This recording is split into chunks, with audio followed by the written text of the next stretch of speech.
We are in the heart of historic Ravenna, Italy, looking at the Piazza San Francesco and the Basilica di San Francesco, or the Basilica of St. Francis.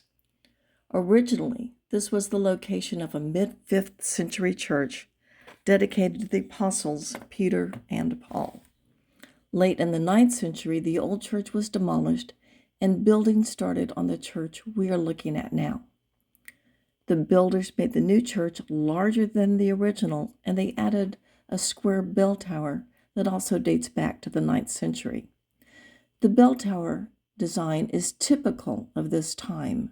Note the progression of the arched openings. The lowest level has 2 openings on each side, with 3 openings above it and 4 openings at the top level. Look closely, and you will see a cross below the lowest openings. As with other church buildings of this time and era, the outside architecture is elegant and restrained. In 1261, the church passed to the Franciscan order and was dedicated to St. Francis of Assisi. The church remained in Franciscan hands until 1810, and then again from 1949 to today. The building has been remodeled several times, both inside and out. The basilica is famous for its architecture, for being the location of the poet Dante's funeral in 1321, and for its unusual crypt, making it a favorite destination for the young and young at heart. If you are traveling with someone who doesn't love medieval churches quite as much as you do convince them to join you at this basilica, and you may renew their faith that old churches can be fun. Of particular beauty is the apse, which is semicircular on the inside and polygonal on the exterior. Although it is not covered with the beautiful mosaics that appear in other, more famous Ravenna churches, the apse displays a spare elegance of architectural purity.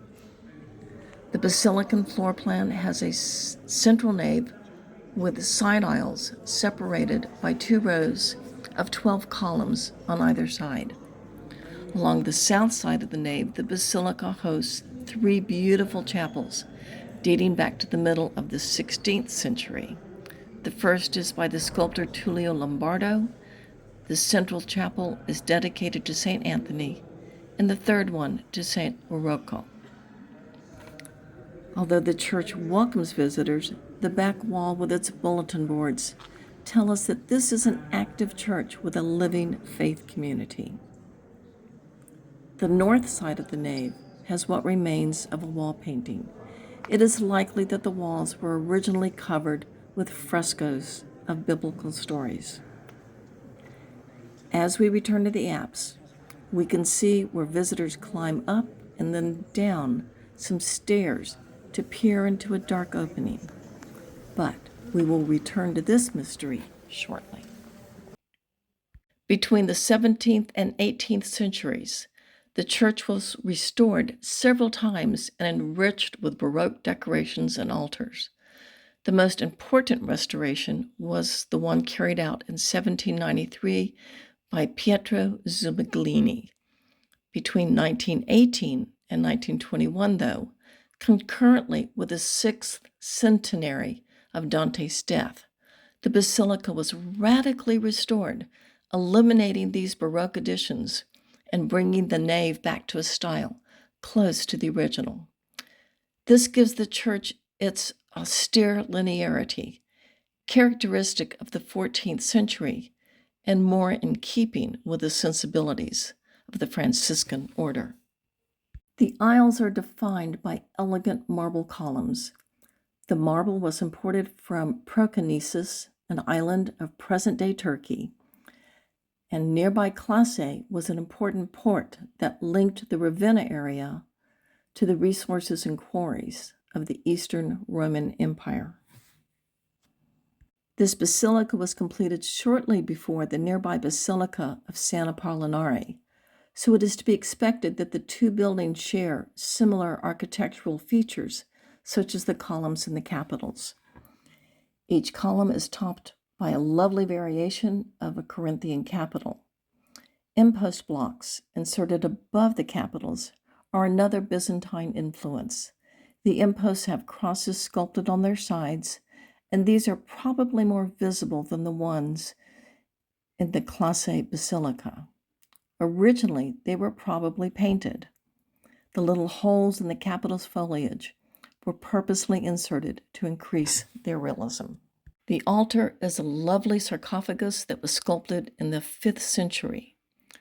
And this altar is right above that dark opening to the 10th century crypt.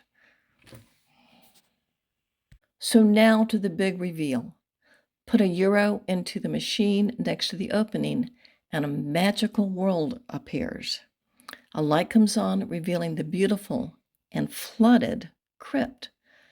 Continue to look, and you will see not only beautiful mosaics on the floor, but also goldfish swimming happily around in about a foot of water.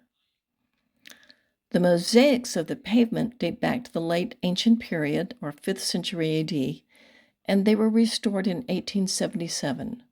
There are 2 inscriptions, one in Greek and one in Latin.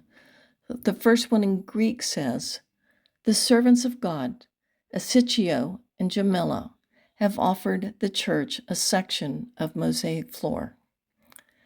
The second one, in Latin, commemorates the burial of Bishop Neon.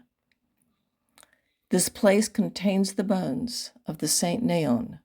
By his immaculate faith, he has reached heaven forever and forever rejoices in peace. It was Bishop Neon who commissioned the original 5th century church at this location. Ravenna was built on a soft marshland, and the lower level of many of its medieval buildings are below current street levels. Efforts to keep water out of this crypt have been unsuccessful, so by intercepting the aquifer and filtering the water, we have goldfish and the occasional duck to delight visitors who also toss coins into the water, probably while making a wish. Thank you for visiting the Basilica of St. Francis in Ravenna, Italy with me. I hope you have enjoyed this journey.